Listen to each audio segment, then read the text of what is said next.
Hello guys, welcome back to my channel. आज हम करने वाले हैं वीकली कॉन्टेस्ट 465 का problem number 2, balanced K factor decomposition. तो आपको इसके नाम से ही पता चल रहा होगा कि हमें के फैक्टर डिकम्पोजिशन करना है, मतलब फैक्टर्स को ब्रेकआउट करना है। इसमें हमें दो चीज़ें गिवन है, एक n इक्वल टू 100 गिवन है और k इक्वल टू 2 गिवन है।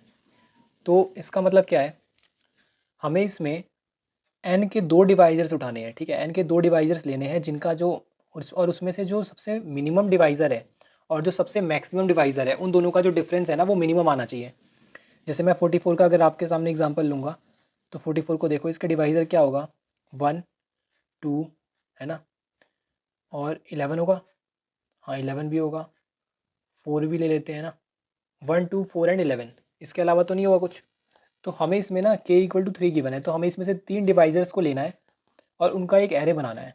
ठीक है, लेट्स से 1 2, और हमने ले लिया, मतलब 1 2 4 ही ले सकते हैं, वो 44 भी बनना चाहिए। ठीक है, मतलब एक को काफ़ी बार आप ले सकते हो, दो को दो बार ले लो और फिर 11 ले लो, या फिर 1 4 और 11 ले लो, है ना।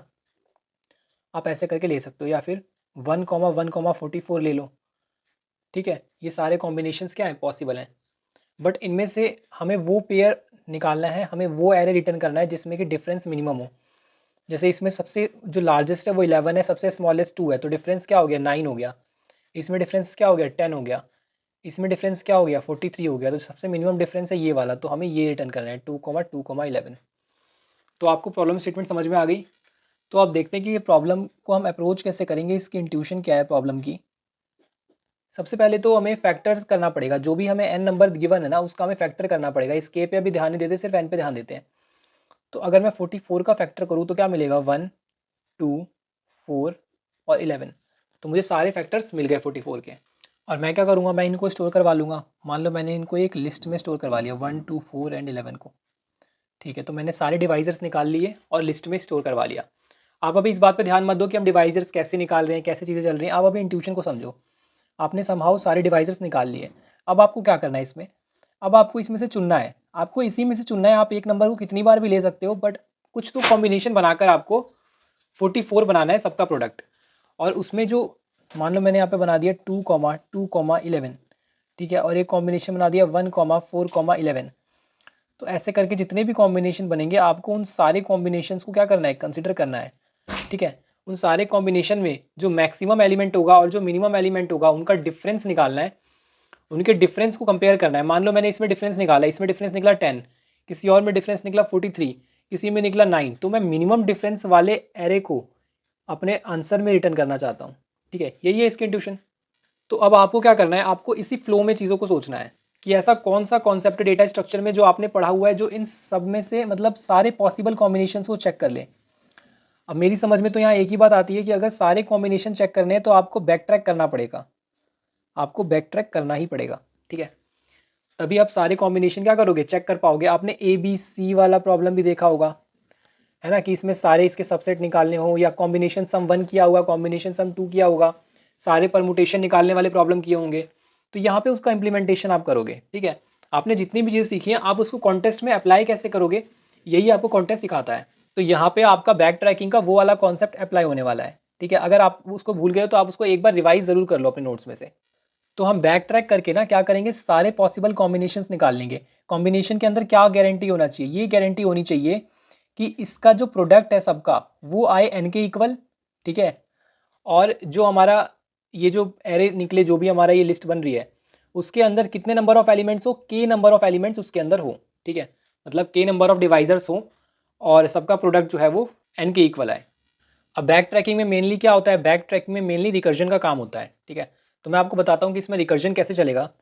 मैं क्या करूँगा ना, जैसे मान लो मेरे पास ये लिस्ट है 1 2 4 एंड 11। ठीक है, अब 44 है मेरे पास, तो मैं क्या करूँगा, मान लो मैंने 1 को ले लिया, मैंने 1 को ले लिया, तो अब मेरे पास n क्या बचा, मैंने 1 को ले चुका हूँ, और सबका प्रोडक्ट क्या आना चाहिए। मान लो यहाँ पे मेरे एरे बन रहा है, मैं 1 को ले चुका हूँ, सबका प्रोडक्ट n के इक्वल होना चाहिए। तो तो 1 आ चुका है, तो 44/1 बचा हुआ है। तो मैं यहाँ पे 44 मेरा बचा हुआ है, और क्या बचा हुआ है, और मेरे पास k कितना बचा हुआ है, 1 आ गया है, तो k कम हो गया है 1, तो 2 हो गया है। ठीक है, आपको ये समझ में आ रहा होगा मैं क्या कर रहा हूँ। अब मैंने मान लो 2 को ले लिया, अगर मैंने 2 को लिया तो मेरे पास क्या है, मैंने अगर 2 को ले लिया तो मेरे पास अब 22 बचा हुआ है। कैसे पता, 44/2 कर दिया ना मैंने, क्योंकि एक 2 भी आ चुका है मेरे एरे में, 1 और 2 आ चुका है, मेरे पास 22 बचा हुआ है लेने के लिए, तभी तो 22 और 2 और 1 को प्रोडक्ट करके 44 आ जाएगा। और के कितना है, हम सिर्फ एक एलिमेंट और ले सकते हैं। ठीक है, समझ में आ रहा है आपको? अब 22 आ गया, अब मान लो हमने दोबारा 2 ले लिया तो फिर क्या आ गया, 11 आ गया, और के क्या आ गया, 0 आ गया। जैसे ही के 0 आएगा तो हम चेक करेंगे क्या हमारा n जो है वो 1 हो चुका है। n 1 होने का मतलब क्या है, यहाँ पे n कब 1 होगा, जैसे मान लो मैंने पहले 44 ले लिया, ठीक है, 44 है मेरे पास, मैंने यहाँ पे मान लो मैं यहाँ पे ले रहा हूँ, मैंने यहाँ पे 2 ले लिया, ठीक है, तो चलो यहाँ पे 2 ले लिया, तो 2 लेने के बाद मेरे पास बच क्या गया, 22 बच गया। उसके बाद मैंने क्या ले लिया, उसका मैंने अगेन 2 ले लिया, तो अब मेरे पास क्या बच गया, 11 बच गया। और अब मैंने क्या लिया, मैंने 11 ले लिया, तो अब मेरे पास क्या बच गया, 11 ले लूँगा तो क्या बचेगा, 11/11, तो क्या हो गया 1, तो मेरे पास 1 बच जाएगा। और देखो मेरे यहाँ पे 3 एलिमेंट आ चुके हैं, 3 डिवाइजर्स मैं ले चुका हूँ। ठीक है, तो ये मैं आपको क्या निकाल के दिखा रहा हूँ, ये मैं आपको बेस कंडीशन निकाल के दिखा रहा हूँ रिकर्जन की, कि कब, अच्छा बेस कंडीशन कैसे निकालते हैं, आपको आता है ये बेस कंडीशन ऐसे निकालते हैं, स्मॉल इनपुट लो, जैसे मैंने लिया छोटा सा इनपुट लिया और उस पर करके देखा कि एट लास्ट मेरा क्या आ रहा है, एन देखो 1 के इक्वल आ जा रहा है, तो मेरे तीनों डिवाइजर्स आ गए इसके अंदर जिनका प्रोडक्ट एन के इक्वल है। ठीक है, तो एन 1 होना चाहिए और अपने एरे में 3 एलिमेंट्स आ जाने चाहिए, मतलब के नंबर ऑफ एलिमेंट्स आ जाने चाहिए, तो के इक्वल टू 0 हो और एन इक्वल टू 1 हो, तो ये हमारा जो है ये बेस केस होने वाला है। ठीक है, अगर k इक्वल टू 0 होता है और n इक्वल टू 1 नहीं होता तो रिटर्न कर दो ना, सीधा रिटर्न कर दो, क्योंकि n जब 1 हुआ ही नहीं है तो मतलब आगे चल के मिलना पॉसिबल है ही नहीं, जैसे ये वाली कंडीशन। और जैसे ही हम पीछे जाएंगे, यहाँ पे जैसे ही रिटर्न होंगे इसके ऊपर, तो ये क्या करेगा, मैंने अभी किसको चेक किया, मैंने अभी यहाँ पे 2 को चेक किया था, अगेन 2 को डाला था यहाँ पे, तो अगर 2 पॉसिबल नहीं है तो 2 को यहाँ से हटाएंगे, और इसी स्टेप को बोलते हैं कि बैक ट्रैक कर रहे हैं। हमने 2 रखा और फिर 2 को हमने हटा दिया, हमारा आंसर नहीं मिला तो 1,2, अब हम किसको, अब हम 4 को रख के एक बार चेक कर लेंगे, 4 पे आंसर नहीं मिला तो 11 को रख के चेक करेंगे, 11 पे आंसर नहीं मिला तो फिर हटा देंगे इसे, तो फिर और पीछे जाकर बैक ट्रैक करेंगे, इस 2 को हटाकर यहाँ 4 रख के देखेंगे। ऐसे हम सारी पॉसिबिलिटीज़ को चेक करके ट्राई करेंगे कि हमारा जो ये वाली कंडीशन मिल रही है या नहीं मिल रही। अब जैसे ही हमें के इक्वल टू 0 और n इक्वल टू 1 मिलता है, तो हमारी जो लिस्ट में कुछ डिवाइजर्स स्टोर होंगे, हमारी लिस्ट में कुछ 3 डिवाइजर्स स्टोर होंगे अगर मैं k इक्वल टू 3 के लिए बोलूँ तो मुझे क्या करना है, इसमें से मैक्स निकालना है, इसमें से मिनिमम निकालना है। जैसे ही मैक्स मिनिमम निकालूंगा उसका डिफरेंस निकाल लेना है और अपने मिनिमम डिफरेंस के साथ कंपेयर कर लेना है। जैसे ही वो मिनिमम डिफरेंस के इक्वल आ जाएगा तो हम मिनिमम डिफरेंस को स्टोर करवा लेंगे, है ना। मिनिमम डिफरेंस को हमें मिनिमम ही तो निकालना है ना, डिफरेंस हमें वो एरे बताना है जिसके अंदर मिनिमम डिफरेंस हो, तो मिनिमम डिफरेंस को ट्रैक करना पड़ेगा। और अपनी जो एक और नई आंसर एरे हमारी चल रही होगी उसके अंदर हम डाल लेंगे अपने करंट वाली लिस्ट को, और फिर इस लिस्ट को बैक ट्रैक करवाएंगे। हमें आंसर मिले या ना मिले उससे मतलब नहीं है। अच्छा, बैक ट्रैकिंग कब होता है, रिकर्जन बैक ट्रैकिंग में थोड़ा सा आपको डिफरेंस समझा दूँ। रिकर्जन जो है वो एक स्पेसिफिक आंसर को अप्रोच करता है, बट बैक ट्रैकिंग क्या है ना, वो कहता है कि मेरे को अगर आंसर मिल भी जाता है ना तो भी मैं सारी पॉसिबिलिटीज़ को एक्सप्लोर कर ही आऊँगा। सारी पॉसिबिलिटीज़ को एक्सप्लोर ये इसलिए करता है क्योंकि इसको यहाँ पे चाहिए मिनिमम डिफरेंस। अब मिनिमम डिफरेंस तब तक कैसे ये कंफर्म हो पाएगा जब तक ये सारी पॉसिबिलिटीज़ को एक्सप्लोर नहीं कर लेता, तब तक ये कैसे कंफर्मली कह पाएगा जो मेरे पास डिफरेंस पड़ा हुआ है वो मिनिमम है, नहीं कह सकता ना, उसको सारी पॉसिबिलिटी को एक्सप्लोर करना पड़ेगा। तो मैं आपको दिखाता हूँ कि इस लॉजिक को हम कोड में कैसे इंप्लीमेंट करेंगे, आपको अभी समझ में आ जाएगा। देखो यहाँ पे मेरी क्लास है सॉल्यूशन जो हमें दी होती है, और ये मैंने 3 चीज़ें क्या बनाई है, ये मेरा आंसर लिस्ट है जो मेरे आंसर को स्टोर करेगा, ठीक है, जो मेरे डिवाइजर्स को स्टोर करेगा, ठीक है, और ये मेरी लिस्ट है, लिस्ट क्या करेगा, ये मेरे डिवाइजर्स को स्टोर करेगा, ठीक है, और ये जो है ये मिनिमम डिफरेंस को क्या करेगा, ट्रैक करेगा। मैंने ये सारी क्लास के अंदर क्यों बनाई है, ताकि मुझे इनको पास ना करना पड़े, क्योंकि इनका यूज़ दोनों फंक्शंस में आएगा। यहाँ पे हमारा ये मेन फंक्शन जिसके अंदर हमें अपना कोड लिखना है, और ये लूप क्या कर रहा है ना, ये आपको डिवाइजर्स निकाल के दे रहा है। कैसे दे रहा है मैं आपको बस 2-3 मिनट इसको समझाऊंगा ज़रूर, क्योंकि इसे समझना बहुत ज़रूरी है। आप डिवाइजर्स नॉर्मली भी निकाल सकते हो, ज़रूरी नहीं कि आप इसी तरीके से जाओ, बट प्रॉब्लम ये है ना, नॉर्मली निकालने में जो आपकी टाइम कॉम्प्लेक्सिटी आएगी वो आएगी बिग O ऑफ n, और इसमें जो टाइम कॉम्प्लेक्सिटी आ रही है वो आ रही है big O of root n। तो इट इज़ मच बेटर, जो रूट n वाली टाइम कॉम्प्लेक्सिटी है ना ये बहुत सही है। अब ये कैसे, वो ऐसे मैं आपको बताता हूँ। मान लो मुझे ये बताना है कि 36 के कितने डिवाइजर्स हैं, मैं ये बताना चाहता हूँ, ठीक है। तो मैंने क्या किया, 1 से लेके 36 तक, 1 से लेके 36 तक सबको इससे डिवाइड करके मैंने चेक कर लिया कि मॉडुलो अगर 0 आएगा तो डिवाइज़र है तो लिस्ट में ऐड करते जाओ, बिल्कुल सही है। और बिग O ऑफ n इसकी टाइम कॉम्प्लेक्सिटी भी आ जाएगी, कोई प्रॉब्लम नहीं है। पर मैंने एक चीज़ ऑब्जर्व करी कि अगर 1,36 है ना, मतलब अगर 1 36 का डिवाइज़र है तो 36 भी तो डिवाइज़र है। अगर 2 36 का डिवाइज़र है तो 18 भी 36 का डिवाइज़र है, अगर 3 डिवाइज़र है तो 12 भी डिवाइज़र है, अगर 4 है तो 9 भी है ना, और अगर 6 है तो 6 भी है। ठीक है, अब आपको यहाँ पे कोई पैटर्न दिख रहा है क्या? अब क्या 7 डिवाइड करता है 36 को, 8 डिवाइड करता है? नहीं करता, 9 करता है, 9 4। इसके बाद देखो कौन करता है, 10 नहीं करता, 11 नहीं करता, 12 3, 18 2, 36 1। ये मैंने क्यों बनाया, ये जस्ट आपको दिखाने के लिए बनाया मैंने कि आप खुद से सोच पाओगे यहाँ पे कि ये कैसे फंक्शन काम कर रहा है। आप कल को ये फंक्शन सब भूल जाओगे बट आपको ये इंट्यूशन याद रहेगी, तो आप यहाँ से अपना कोड लिख लोगे 1 36 2 18 3 12 4 9 6 6। अब देखो यहाँ पे बाउंड्री लाइन है, यहाँ के बाद सब रिपीटेशन है। देखो ये 12, ये 9 4 है, 9 4 है, 12 3 12 3, 18 2 18। यहाँ मतलब सिर्फ इतना है कि अगर आपने एक का डिवाइज़र निकाल लिया है तो आप दूसरे के लिए क्यों मेहनत कर रहे हो आगे जाकर। यहाँ पे वो स्क्वायर रूट तक ही लूप को क्यों नहीं आप ऐड कर देते। अब मान लो मैंने चेक किया 1 डिवाइड करता है 36 को करता है, तो मैंने 1 को भी ऐड करवा लिया, 36 को भी ऐड करवा लिया, बिल्कुल सही बात है। मैंने 2 से चेक किया तो 2 को ऐड करवाया, अब 2 डिवाइज़र होगा तो डिवाइड करके कुछ तो देगा, और वो दोनों मल्टीप्लाई करके 36 ही तो बनाएंगे, तो मैंने 2 को भी ऐड करवा दिया और 18 को भी करवा दिया, 3 को करवा दिया, 12 को करवा दिया, 4 को करवा दिया, 9 को करवा दिया, और 6 को मैंने एक ही बार ऐड करवाया क्योंकि दूसरी बार ये रिपीट हो जाएगा। उसके बाद मुझे क्या करवाने की ज़रूरत है, मुझे करवाने की कोई ज़रूरत नहीं है क्योंकि मैंने ऑलरेडी इनके पेयर वाले डिवाइजर्स को ऐड करवा लिया है। ठीक है, तो मैंने यहाँ पे लूप को जो है i = 1 से आई स्क्वायर, अब मैं ये नहीं लिखना चाहता था कि √n, होना तो ये चाहिए था इसके हिसाब से कि √n के इक्वल चलाओ, बट यहाँ पे मैंने ये ना लिख के ये लिख दिया कि रूट इधर आ जाएगा तो i × i, ये ज़्यादा सही पड़ता है ना, और i++ हो गया, सही है। अगर n मॉडुलो i 0 है तो डिवाइड करता है, और डिवाइड करता है तो लिस्ट में आपको दो चीज़ें ऐड करवानी है, एक तो i ऐड करवाना है, और जो n से जो डिवाइड होके n को डिवाइड करके आ रहा है, जो i से डिवाइड होके आ रहा है ना, वो भी ऐड करवाना है। 1 तो आपने ऐड करवाया, साथ में आपने 36 को भी ऐड करवाया है। ठीक है, और कब नहीं करवाना है ऐड, जब i × i n हो जाए, जब वो स्क्वायर वाली वैल्यू आ जाएगी ना, तब आपको एक ही बार ऐड करवाना है, दो बार ऐड नहीं करवाना है, इसलिए मैंने यहाँ पे अवॉइड किया है। ये नॉट इक्वल टू है, जैसे ही आपका i × i not equal to n रहेगा तभी आपको ये ऐड करवाना है, अगर इक्वल हो गया तो मतलब ये स्क्वायर वाला है, तो आपको यहाँ पे एक ही बार ऐड करवाना है, दूसरी बार नहीं करवाना है। तो आपको ये फंक्शन तो अब अच्छे से समझ में आ गया होगा। मैं इसके बाद बताता हूँ आपको कलेक्शन डॉट सॉर्ट क्यों किया, क्योंकि यार ज़रूरी नहीं है कि जो डिवाइजर्स हों, आप देखो ना 1 36 2 18 3 12 4 9, ये ऐसे स्टोर है, बट हमें कैसे चाहिए बैक ट्रैक करने के लिए 1 2 3, हमें सॉर्टेड फॉर्म में चाहिए। हमें जो डिवाइजर्स हैं वो सॉर्टेड फॉर्म में चाहिए, यहाँ पे हमें सॉर्टेड फॉर्म में नहीं मिलेंगे।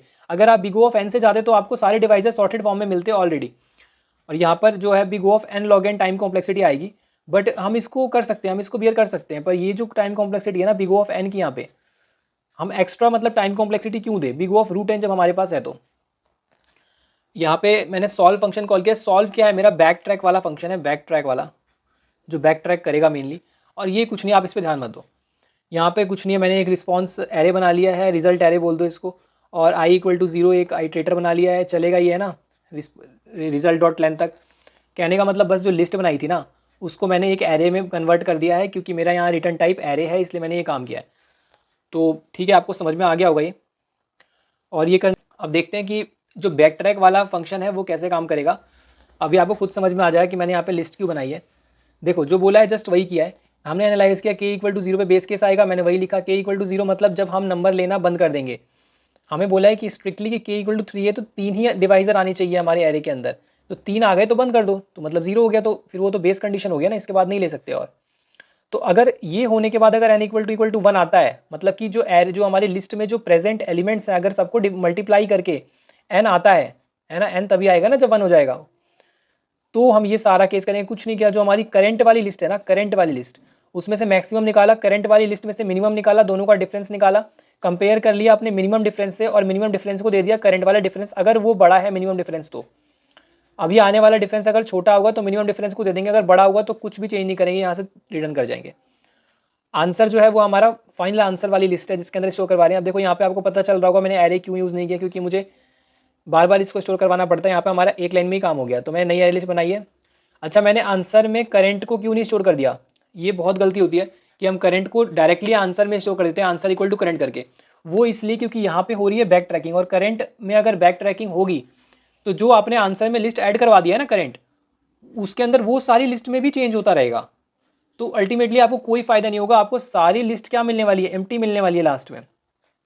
इसलिए हम यहाँ पे करंट की एक नई कॉपी बनाकर आंसर के अंदर डालते हैं। और यहाँ से कर जाएंगे सिंपली रिटर्न। अब इसके बाद हमने क्या किया है, हमारा यहाँ पे इंडेक्स था, ठीक है, यहाँ पे इंडेक्स मैंने पास कर रखा है पैरामीटर में, तो ये 0 से पास होगा। मैं आपको बताता हूँ ये फंक्शन कैसे काम कर रहा है। मान लो मेरे पास जो डिवाइजर्स है वो है 1, 2, 4 और 11, ठीक है, और 44, ठीक है, ये डिवाइजर्स हैं मेरे पास। अब ये होगा क्या, यहाँ से आई चलेगा, ठीक है, I equal to I D X. मैंने यहाँ से डिवाइज़र निकाला, लिस्ट में क्या स्टोर हो रहे हैं, लिस्ट में डिवाइज़र स्टोर हो रहे हैं, तो मैंने सबसे पहले डिवाइज़र निकाला और इस डिवाइज़र को मैंने मॉड्यूलो किया n के साथ, ठीक है। n मॉड्यूलो डिवाइज़र अगर 0 है, मतलब वही है कि अगर डिवाइज़र जो है अगर वो n को कम्प्लीटली डिवाइड करता है, n को कम्प्लीटली डिवाइड करता है, अब इसका मतलब क्या है, वो तो करेगा ही ना कम्प्लीटली डिवाइड n को। अगर डिवाइज़र है n का तो कम्प्लीटली डिवाइड करे, इसका फ़ायदा क्या है, इसका फ़ायदा ये है जब आप बैक ट्रैक करोगे ना, जैसे मान लो आपने 2 ले लिया तो 44 था आपके पास, और 2 लेने के बाद ये क्या रह गया, n 22 रह गया ना, क्योंकि अब आगे आने वाली जो लिस्ट है, आगे आने वाले जो 2 एलिमेंट्स हैं उनको मिलकर 22 बनाना है, तभी तो पूरी जो लिस्ट है वो 44 बना पाएगी। तो 22, अब मान लो अब n ये हो चुका है 22 अगले मतलब रिकर्सिव फंक्शन के लिए, तो अगर आप यहाँ पे 4 उठा लेते हो तो 22/4 ये मॉडुलो 0 नहीं देगा, है ना, ये मॉडुलो आपको 0 नहीं देगा। तो आप इसके अंदर इसको भेजोगे ही नहीं ना, अगर नहीं डिवाइड करता तो 11 आप इसके अंदर भेज सकते हो, क्योंकि 11 इसको कम्प्लीटली डिवाइड कर रहा है। तो n मॉडुलो डिवाइजर अगर 0 होता है तो ही हम ये तीनों ऑपरेशन परफॉर्म करेंगे। ये तीनों बहुत पॉपुलर स्ट्रक्चर है बैक ट्रैकिंग का, ये आपको आता ही होगा, ठीक है। ये कम से कम 10 to 15 प्रॉब्लम्स में सेम पैटर्न के चीज़ें यूज़ होती हैं। तो मैंने क्या किया, पहले करंट वाली लिस्ट में डिवाइज़र को ऐड कर दिया, ठीक है, और फिर उसके बाद अपने बैक ट्रैक वाले फंक्शन को कॉल कर दिया और n बाई डिवाइज़र कर दिया, ताकि अगले में जो है वो n बाई डिवाइज़र वाले के लिए कॉल हो। अगर 44 था और मैंने 2 को उठा लिया है तो अगले में 22 के लिए कॉल होगी कि मुझे 22 दे दो, और अगर 3 था तो 2 एलिमेंट्स को मिलाकर अब मुझे 22 दो। पहले 3 एलिमेंट था और 44 था, अब 22 हो गया और 2 हो गया। और जो करंट है, करंट तो सेम ही रहेगा, करंट के अंदर हम डालते जा रहे हैं, और आई यहाँ पे हमने पास कर दिया कि अब यहाँ से लेना शुरू करो, ठीक है। तो जैसे ये चीज़ें चलेंगी और जैसे ये फंक्शन यहाँ से रिटर्न होगा ना, यहाँ से जैसे ये फंक्शन रिटर्न होगा तो उसके बाद करंट में से रिमूव हो जाएगा। कहाँ से रिमूव होता है मैं आपको बताता हूँ, 1, 2, 4 है ना, तो ये 4 पहले रिमूव होगा, ठीक है, लास्ट से रिमूव होगा, इसलिए मैंने यहाँ पे लास्ट वाला इंडेक्स को रेफर कर रखा है।